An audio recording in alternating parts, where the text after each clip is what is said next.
मुख्यमंत्री हेमंत सोरेन ने बैठक में 37 कैदियों को रिहा करने का लिया फैसला।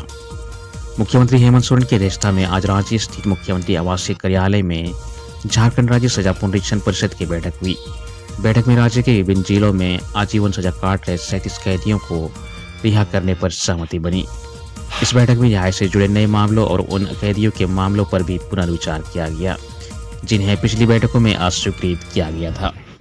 मुख्यमंत्री ने राज्य सजा पुनरीक्षण परिषद द्वारा अनुशंसित 103 कैदियों की रिहाई के प्रस्ताव पर अधिकारियों से गहन चर्चा की। प्रत्येक कैदी की फाइल पर ध्यान से विचार करते हुए उनके अपराध की प्रकृति और संबंधित पुलिस अधिकारियों और जेल अधीक्षकों की राय ली गई। इसके बाद 37 कैदियों को रिहा करने का निर्णय लिया गया है। मुख्यमंत्री ने अधिकारियों को निर्देश दिया कि रिहा हुए कैदियों का सामाजिक और पारिवारिक पृष्ठभूमि का सत्यापन किया जाए, साथ ही उनका ट्रैक रिकॉर्ड बनाए रखा जाए और उनकी गतिविधियों पर निरंतर निगरानी करने का निर्देश दिया। झारखंड में आदिवासी बच्चों के लिए 44 एकलव्य मॉडल आवासीय विद्यालय शुरू करेगा केंद्र सरकार। झारखंड में आदिवासी बच्चों की शिक्षा और सशक्तिकरण के लिए केंद्र सरकार ने एक महत्वपूर्ण कदम उठाया है। झारखंड में एक साथ 44 एकलव्य मॉडल आवासीय विद्यालय शुरू किए जा रहे हैं। इसकी जानकारी बीजेपी प्रदेश अध्यक्ष बाबूलाल मरांडी ने अपने सोशल मीडिया हैंडल एक्स पर दी है। उन्होंने कहा कि इससे आदिवासी छात्रों को निःशुल्क और गुणवत्तापूर्ण शिक्षा मिलेगी। ये विद्यालय आधुनिक सुविधाओं और सुरक्षित वातावरण के साथ छात्रों के समग्र विकास में सहायक होंगे। उन्होंने कहा कि यह पहल शिक्षा आदिवासी समाज को सशक्त बनाने की दिशा में एक महत्वपूर्ण कदम साबित होगी। एकलव्य मॉडल आवासीय विद्यालयों के माध्यम से आदिवासी बच्चों को उज्जवल भविष्य देने का प्रयास किया जा रहा है। निःशुल्क और आधुनिक शिक्षा उपलब्ध कराकर सरकार न केवल छात्रों के शैक्षणिक विकास को बढ़ावा दे रही है बल्कि उनके समग्र उत्थान में भी योगदान दे रही है। लोहरदगा में धूमधाम से मनाया गया वीर बुद्धू भगत की जयंती। लोहरदगा में शहीद वीर बुद्धू भगत की जयंती धूमधाम से मनाई गई। इस अवसर पर झारखंड सरकार की मंत्री दीपिका पांडे सिंह ने कहा कि शहीदों की जन्मस्थली को महागठबंधन की सरकार विशेष पहचान दिलाएगी। लोहरदगा के शहरी क्षेत्र के मैना बगीचा में वीर बुद्धू भगत जयंती का आयोजन किया गया। इस अवसर पर विकास मेला का भी आयोजन किया गया। विकास मेला का उद्घाटन मुख्य अतिथि दीपिका पांडे सिंह ने किया। सांसद सुखदेव भगत विशेष अतिथि के रूप में वहां मौजूद थे। कार्यक्रम का शुभारंभ करने से पहले मंत्री और अतिथियों ने मैना बगीचा में वीर बुद्धू भगत की प्रतिमा पर माल्यार्पण किया। इस अवसर पर मुख्य अतिथि सुखदेव भगत ने कहा कि झारखंड सरकार राज्य के शहीदों की जन्मस्थली को विशेष पहचान दिलाने की दिशा में काम करेगी। टिको कुडू में वीर बुद्धू भगत शहीद हलदर गिरधर रुनिया एवं झुनिया की शहादत स्थली को पर्यटन स्थल के रूप में विकसित किया जाएगा। उन्होंने कहा कि नई पीढ़ी के युवाओं को भी वीर बुद्धू भगत और शहीदों के बारे में जानना चाहिए। झारखंड अग्निशमन विभाग में होगी होमगार्ड जवानों की भर्ती। झारखंड अग्निशमन विभाग अब आधुनिक संसाधनों से लैस होने जा रहा है। केंद्र सरकार ने इसके लिए 147 करोड़ रुपए की स्वीकृति की है। इस राशि का उपयोग नए फायर स्टेशन, ट्रेनिंग सेंटर और अग्निशमन उपकरणों की खरीद में किया जाएगा। साथ ही जल्द ही होमगार्ड जवानों की भर्ती भी होगी। यह जानकारी डीजी होमगार्ड अनिल पाल्टा ने दी। डीजी होमगार्ड ने बताया कि यह फंड 15वें वित्त आयोग के तहत मिला है, जिसे 31 मार्च 2026 तक पहले खर्च करना होगा। इस राशि से 11 नए फायर स्टेशन बनाए जाएंगे, एक राज्य स्तरीय ट्रेनिंग सेंटर और एक फायर फाइटिंग कंट्रोल रूम भी स्थापित होगा। इसके अलावा छोटे और बड़े fire tender, motorcycle fire tender और हाइड्रोलिक प्लेटफॉर्म भी खरीदे जाएंगे। अनिल पाल्टा ने कहा कि होमगार्ड जवानों की भर्ती की प्रक्रिया भी तेजी से चल रही है। फॉर्म भरने की प्रक्रिया शुरू हो चुकी है और जल्द ही बहाली की प्रक्रिया पूरी की जाएगी। इससे अग्निशमन विभाग को और मजबूती मिलेगी। दिल्ली और बिहार में भूकंप का झटका, रिक्टर पैमाना 4 मापी गई। बिहार में भूकंप के झटके सोमवार को महसूस किए गए हैं। दिल्ली में भूकंप आने के बाद बिहार में भी धरती डोली है। राष्ट्रीय भूकंप विज्ञान केंद्र के अनुसार बिहार का सिवान इसका केंद्र रहा है। रिक्टर पैमाने पर इसकी तीव्रता 4 मापी गई। हालांकि इससे किसी तरह के हताहत होने की सूचना नहीं है। सोमवार को सुबह दिल्ली में पहले भूकंप के झटके महसूस किए गए। ठीक उसके कुछ घंटे के बाद ही बिहार में भी भूकंप का असर लोगों को महसूस किया गया। सोशल मीडिया पर लोग एक दूसरे से इसकी जानकारी लेते हुए दिखे। बता दें कि सोमवार को नई दिल्ली और उत्तर भारत के कई इलाकों में सुबह भूकंप के झटके महसूस किए गए। रिक्टर पैमाने पर इसकी तीव्रता 4 मापी गई। सुबह 5:35 के करीब इस भूकंप ने दस्तक दी। अचानक नोएडा व आसपास के भी कई इलाकों में धरती डोली। झारखंड के दक्षिण पूर्वी हिस्से में 19 फरवरी को बारिश का अनुमान। झारखंड के अलग अलग हिस्सों में एक बार फिर मौसम का मिजाज बदलने वाला है। गर्जन बारिश और वज्रपात भी होने की संभावना है। इसको लेकर मौसम केंद्र ने येलो अलर्ट जारी किया है। मौसम केंद्र के अनुसार 18 फरवरी से बादल छाया रहेगा और 22 फरवरी तक अलग अलग हिस्सों में बारिश होने का अनुमान है। 19 फरवरी को दक्षिण पूर्वी हिस्से में बारिश हो सकती है। 20 फरवरी को दक्षिण तथा निकटवर्ती मध्य हिस्से में बारिश होने की संभावना जताई गई है। इस दौरान अधिकतम तापमान 28 से 29 तथा न्यूनतम तापमान 14 से 16 डिग्री सेल्सियस के बीच रहने का अनुमान जताया गया है। आईपीएल मैच का शुभारंभ 22 मार्च से। बीसीसीआई ने रविवार को आईपीएल के 18वें सत्र के कार्यक्रम की घोषणा की, जिसमें 22 मार्च से 13 आयोजन स्थलों पर 74 मुकाबले खेले जाएंगे। इस दौरान 3 फ्रेंचाइजी अपने कम से कम 2 घरेलू मैच अपने दूसरे निर्धारित घरेलू मैदान पर खेलेंगी। आईपीएल के 2025 सत्र की शुरुआत 22 मार्च को ईडन गार्डन्स में कोलकाता नाइट राइडर्स और रॉयल चैलेंजर्स बेंगलुरु के बीच मुकाबला के साथ होगी और इसका समापन 25 मई को इसी स्थल पर होगा।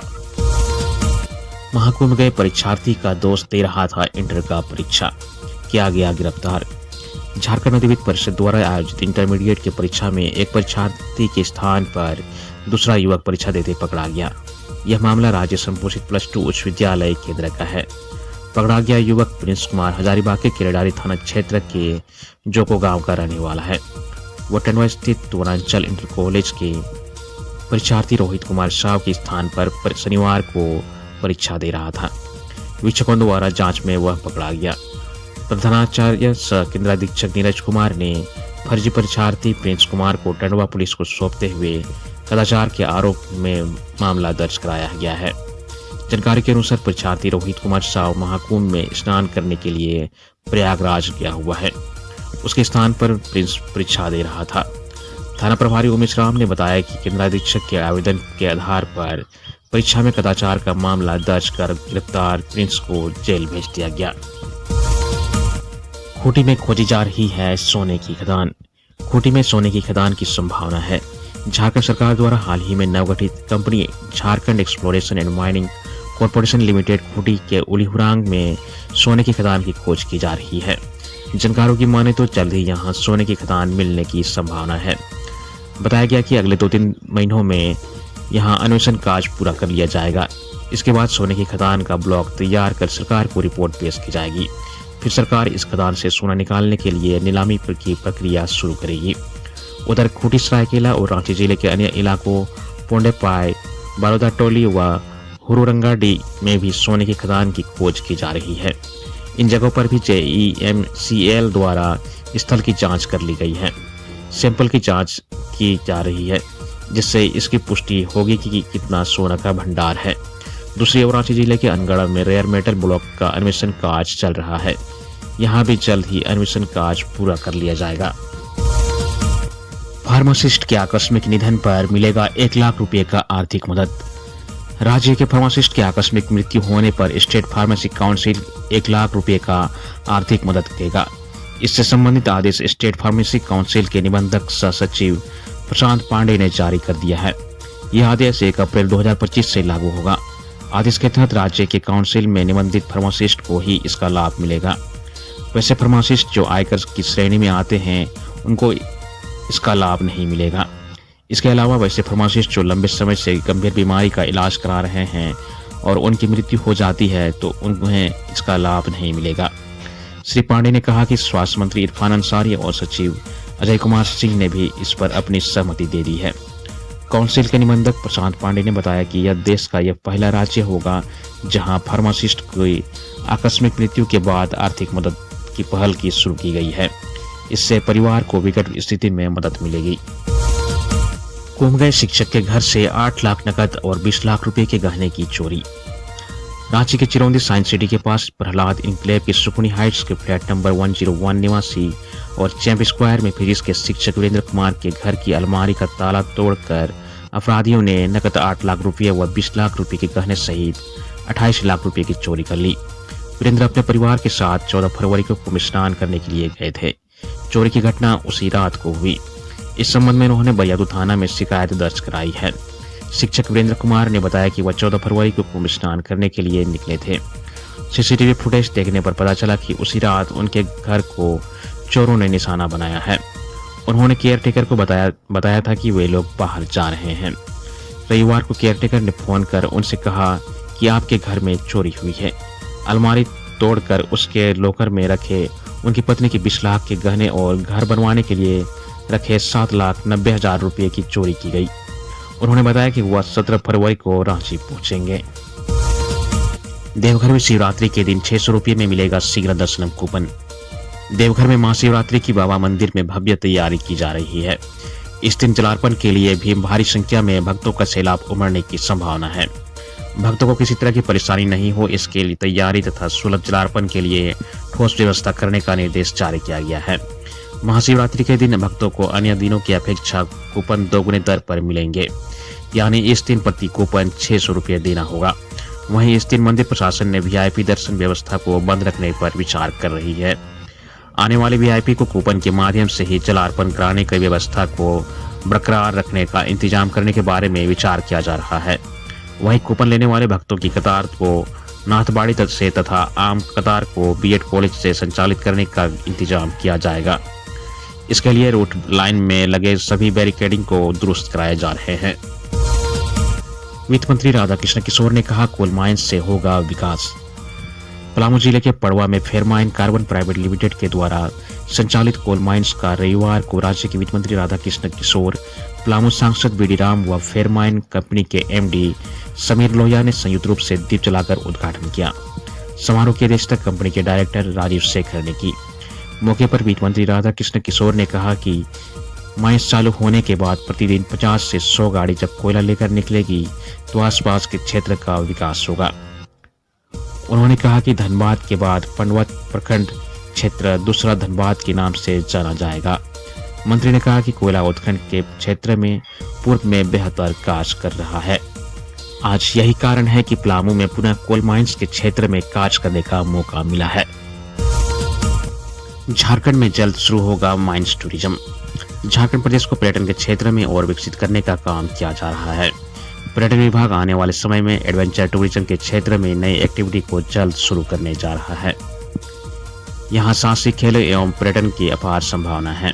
ऐसे में पर्यटन विभाग माइंस टूरिज्म विकसित करने का काम कर रहा है, जहां लोग माइंस उत्खनन का काम को देख सकेंगे। इसको लेकर किरीबुरू में सेल के साथ बातचीत चल रही है। आने वाले दिनों में एडवेंचर टूरिज्म की इच्छा की पूर्ति के लिए राज्य के लोगों को दूसरे राज्य नहीं जाना पड़ेगा। झारखंड सरकार का पर्यटन विभाग साहसिक खेल तथा पर्यटन के नए क्षेत्र में काम करने के लिए कृत संकल्पित है।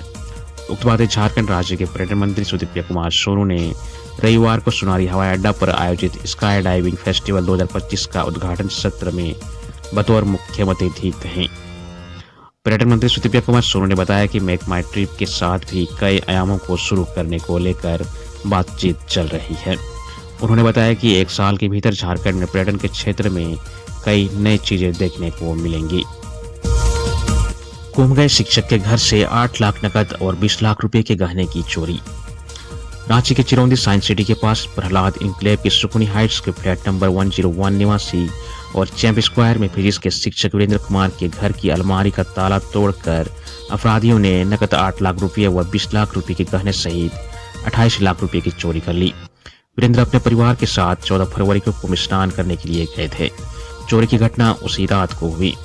इस संबंध में उन्होंने बैयादू थाना में शिकायत दर्ज कराई है। शिक्षक वीरेंद्र कुमार ने बताया कि वह 14 फरवरी को कुंभ स्नान करने के लिए निकले थे। सीसीटीवी फुटेज देखने पर पता चला कि उसी रात उनके घर को चोरों ने निशाना बनाया है। उन्होंने केयरटेकर को बताया था कि वे लोग बाहर जा रहे हैं। रविवार को केयरटेकर ने फोन कर उनसे कहा कि आपके घर में चोरी हुई है।